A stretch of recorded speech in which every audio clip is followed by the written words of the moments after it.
Hello everyone. तो आज हम एक और पीवाईक्यू का सेट करेंगे जो अभी रिसेंट में एग्ज़ाम हुए हैं। तो चलिए स्टार्ट करते हैं। क्वेश्चन नंबर 1 है, Mumbai is dash from Delhi then Haryana. इसका मीनिंग है मुंबई जो है, इसमें देखिए कंपेयर हो रहा है देन हरियाणा की तुलना में दिल्ली से ज़्यादा है। क्या ज़्यादा है देखते हैं। फॉर्मर, फॉर्मर का मीनिंग होता है पहले का, यानी कि ex, like former PM, former CM. Okay. Far, far का मतलब होता है दूर। हाँ, ये सेंस तो है कि मुंबई जो है हरियाणा की तुलना में दिल्ली से ज़्यादा दूर है, लेकिन ये देखिए यहाँ पे कंपैरेटिव डिग्री आ रही है देन, और फार एक पॉजिटिव डिग्री है, तो ये यहाँ पर नहीं हो सकता। थर्ड है फारदर, फारदर फार की ही कंपैरेटिव डिग्री है, तो Mumbai is farther from Delhi then Haryana, ये यहीं पर फिक्स बैठेगा। लेकिन हम फोर्थ भी पढ़ते हैं कि फर्दर क्या होता है। फर्दर का मीनिंग देखिए, जैसे हम बोलते हैं ना फर्दर डिस्कशन, यानी कि आगे का, या एक तरह से डिग्री के लिए ही यूज होता है। ठीक है, आगे बढ़ते हैं क्वेश्चन नंबर 2 पे। क्वेश्चन नंबर 2 है, हमें सिनोनिम बताना है इमर्जेंस का।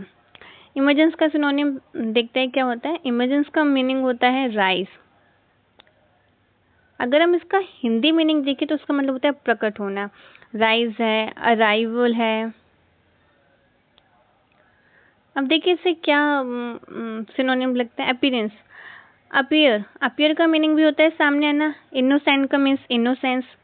इग्नोरेंस का मतलब इग्नोरेंस करना। ये फोर्थ वर्ड इसमें हाइड हो रहा है, मैं लिख देती हूँ फोर्थ वर्ड क्योंकि इंपॉर्टेंट है उसकी वोकैब। फोर्थ वर्ड है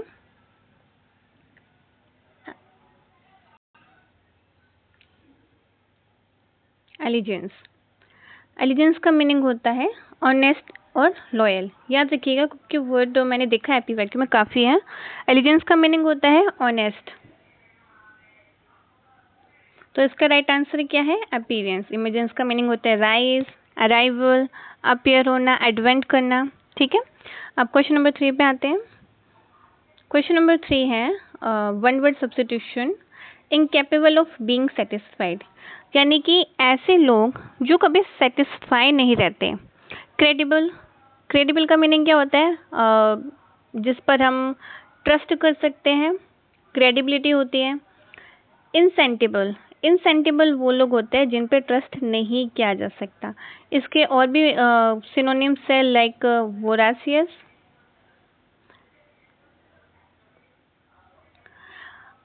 और ग्रीडी यानी कि लालची, एंड एविड, AVID, ये इसके सिनोनिम है। इनसेटिएबल को, ये वो लोग होते हैं जो कभी भी संतुष्ट नहीं रहते, सेटिस्फाई नहीं रहते।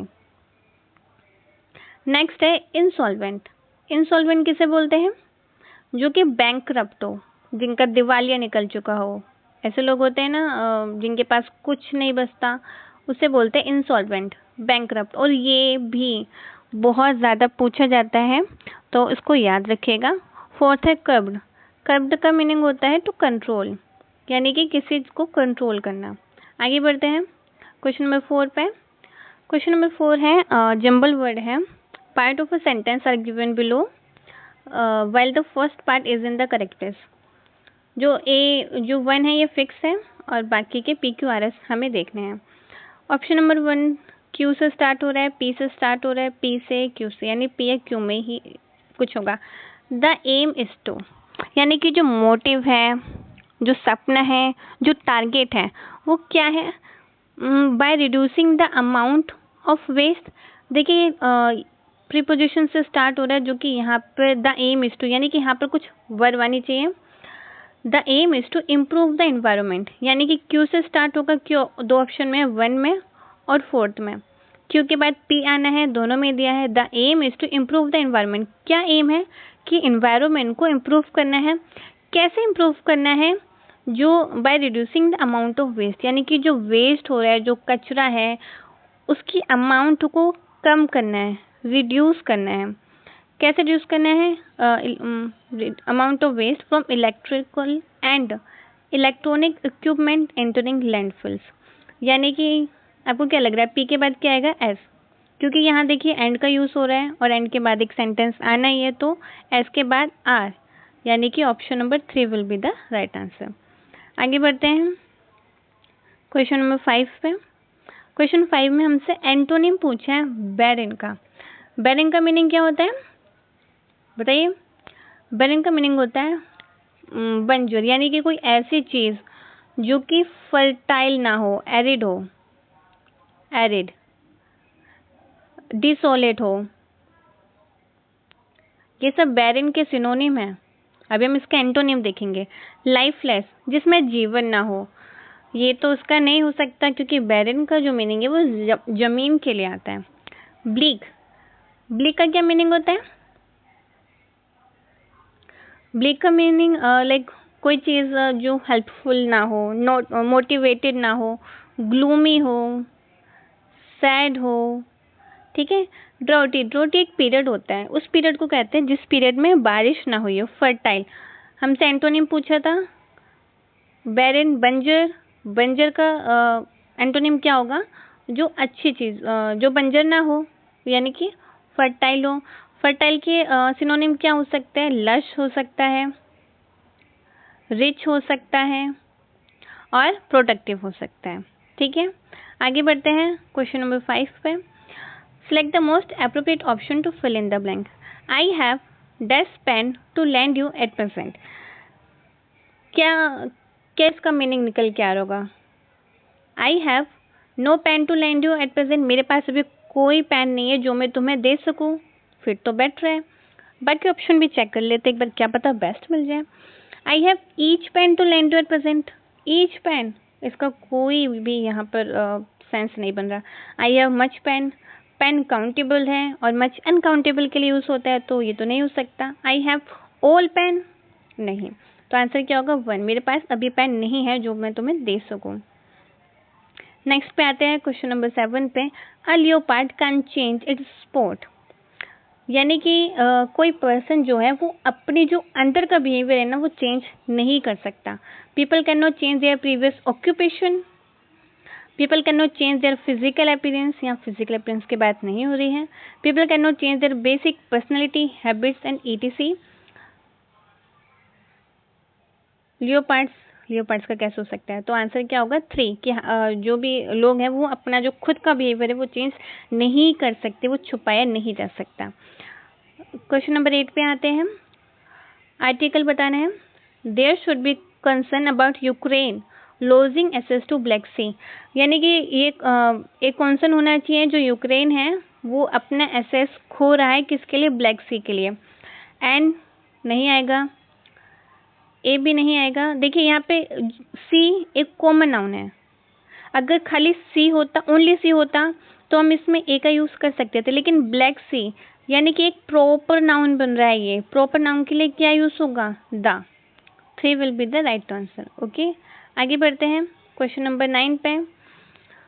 इसमें एडजेक्टिव बताना है। How does time will you take to complete the task? Many, many किसके लिए यूज होता है? काउंटेबल नाउन के लिए, जैसे कि बुक्स, बट लेकिन टाइम जो है वो अनकाउंटेबल है। लिटिल, लिटिल मेजरमेंट के लिए यूज होता है।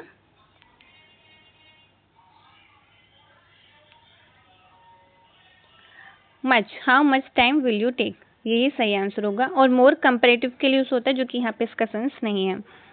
आगे आते हैं इनकरेक्टली स्पेल्ड वर्ड।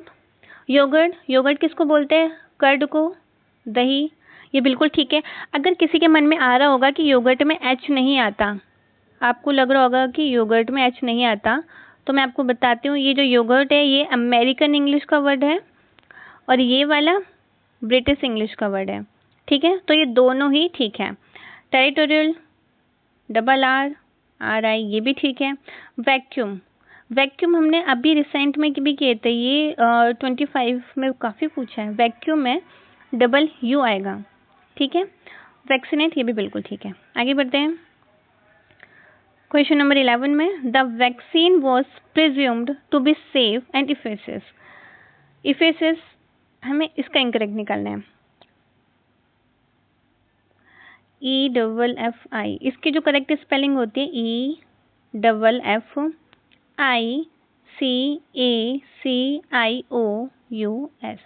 ये इसकी करेक्ट स्पेलिंग है, ये देखिए CAC, ये इसके राइट स्पेलिंग है। ओके, आगे बढ़ते हैं। ये स्पेलिंग में तो आपको खुद याद करनी पड़ेगी। क्वेश्चन नंबर 12 पे आते हैं। इसमें भी एडजेक्टिव के क्वेश्चन बहुत है इस सेट में। She so dash boys were playing cricket in the ground. उसने देखा कि डैश बॉयज, डैश लड़के क्रिकेट ग्राउंड में खेल रहे थे, ग्राउंड में क्रिकेट खेल रहे थे। शी सो सम बॉयज, उसने कुछ लड़कों को देखा, हो सकता है फ्यू बॉयज, फ्यू नेगेटिव में जाता है, याद रखिए, तो ये तो यहाँ नहीं हो सकता। ईच बॉयज, ईच सिंगुलर के लिए यूज होता है और बॉयज प्लूरल है, तो ये भी नहीं आएगा, ऑल भी नहीं आएगा। आंसर क्या है? 1। She saw some boys playing cricket in the ground. आगे बढ़ता है क्वेश्चन नंबर 13 पे। Blood is thicker than water, इसका क्या मीनिंग है? Density of blood is more than that of water, नहीं। Relationship are as important as other things, ये तो साफ बोल रहे हैं कि जो ब्लड है, ब्लड किसको डिफर कर रहा है यहाँ पे? प्योरिटी को, कि जो ब्लड है वो प्योर है, और वाटर क्या है?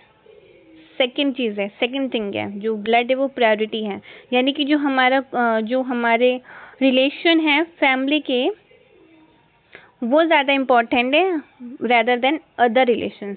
ठीक है, क्वेश्चन नंबर 14 पे आते हैं। ये कैसे हो गया? 14 कहाँ गया? सॉरी, मुझसे रिपीट हो गया वो क्वेश्चन। ओके, क्वेश्चन नंबर 15 करते हैं हम। Sentence of a paragraph are given below while the first sentence A is in the correct order. जो ए है वो करेक्ट ऑर्डर में है। The sentences below it are jumbled up, तो हमें बाकी देखना है। ए सब में आया क्योंकि करेक्ट था। नेक्स्ट है Diego got on the tractor and help me on. जो डाइगो हो वो ट्रैक्टर पे गया या चढ़ा, और मुझे भी उसने हेल्प की। क्या करने में हेल्प की? चढ़ने में। सेंटेंस बी है he sat on the metal seat, वो मेटल सीट पे बैठा और मैं उसके पीछे खड़ा हो गया उसको पकड़े हुए। The tractor began to shake, tractor ने हिलना शुरू किया। देन जम्प्ड, फिर वो जंप हुआ, और उसके बाद फाइनली मूव हुआ। इट मूव्ड स्विफ्टली, वो आराम से मूव हुआ। And made a good deal of noise. देखिए, सबसे पहले जो डाइगो है वो ट्रैक्टर पे चढ़ा, उसके बाद वो ट्रैक्टर पे बैठा, उसके बाद ट्रैक्टर ने चलना शुरू किया। तो ए के बाद बी आएगा, बी के बाद सी, ABCD। आगे बढ़ तो ये सेट यहीं पर ख़त्म होता है। अगर आपको अच्छा लगा हो तो लाइक ज़रूर कीजिए, और मैं कोशिश करूँगी कि एक दिन में 2 वीडियो बने और इसी चैनल पे अपलोड हो जाए। तो have a good day, happy learning.